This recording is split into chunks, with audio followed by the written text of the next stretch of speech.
Aujourd'hui, on va voir ensemble 10 expressions françaises qui peuvent vous être utiles. Vous les connaissez peut-être, peut-être pas. Dites-moi dans les commentaires combien vous en connaissiez sur 10. C'est parti. La première, c'est faire d'une pierre deux coups. Faire d'une pierre deux coups. Ça signifie atteindre deux objectifs à la fois. La deuxième expression, c'est un mal pour un bien. Un mal pour un bien. Je pense que vous pouvez deviner la signification de cette expression. Oui, c'est un mal pour un bien. Ah ouais, c'est un peu compliqué comme situation, mais dis-toi que c'est un mal pour un bien. Qu'est-ce que ça signifie? En fait, c'est un peu l'idée de on va transformer une difficulté en avantage, ou alors peut-être qu'il y a une première étape qui est négative, qui est difficile, qui n'est pas avantageuse pour la personne, mais ensuite ça donnera un résultat plutôt positif à long terme. Je sais pas, imaginer ah ouais, j'ai perdu mon boulot, mais bon, au moins ça va peut-être me permettre de trouver quelque chose qui m'intéresse plus, que j'aime plus.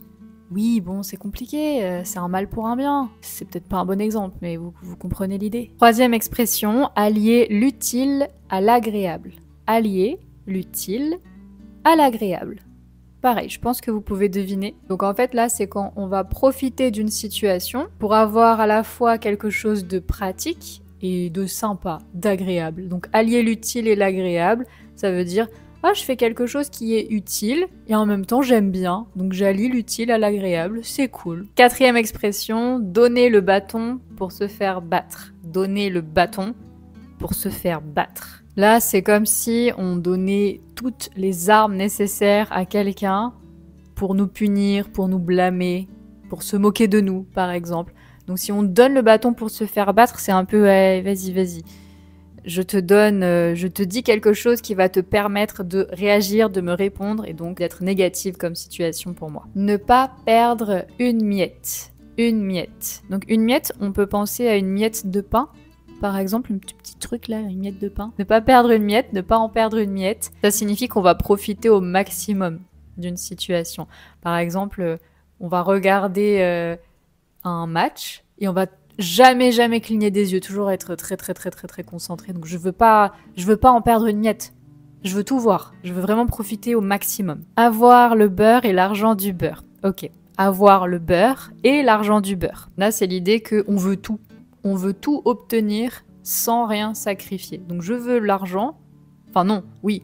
Je veux le beurre et l'argent du beurre. Je veux tout. Je veux pas... c'est comme ça. Toi, tu veux le beurre et l'argent du beurre, en fait. Tu veux tout. Faire ça, les doigts dans le nez. Donc les doigts dans le nez. Peut-être que vous la connaissez déjà, je ne sais pas. Si on dit « j'ai fait ça, les doigts dans le nez », ça signifie « j'ai fait ça tellement facilement, très facilement, c'était trop facile même. » Aucune difficulté, les doigts dans le nez. Avoir toujours un coup d'avance. Avoir toujours un coup d'avance.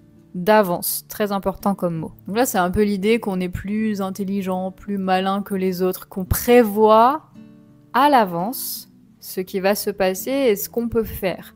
Donc si j'ai toujours un coup d'avance, je sais exactement quelle va être la suite. Je sais, ok, je vais faire ça. En plus, si j'ai un coup d'avance sur les autres, là, c'est vraiment la comparaison et dire, ouais, je suis plus maligne, je suis plus intelligente, je sais. C'est la cerise sur le gâteau. Vous la connaissez sans doute, celle-ci. Donc la cerise sur le gâteau, c'est quelque chose d'assez inattendu en général. C'est un petit bonus, quelque chose qui fait plaisir, notamment après une réussite. Voilà, la réussite, c'est le gâteau. Ah, trop bien j'ai réussi mes examens et en plus, j'ai eu la note maximale. C'est la cerise sur le gâteau.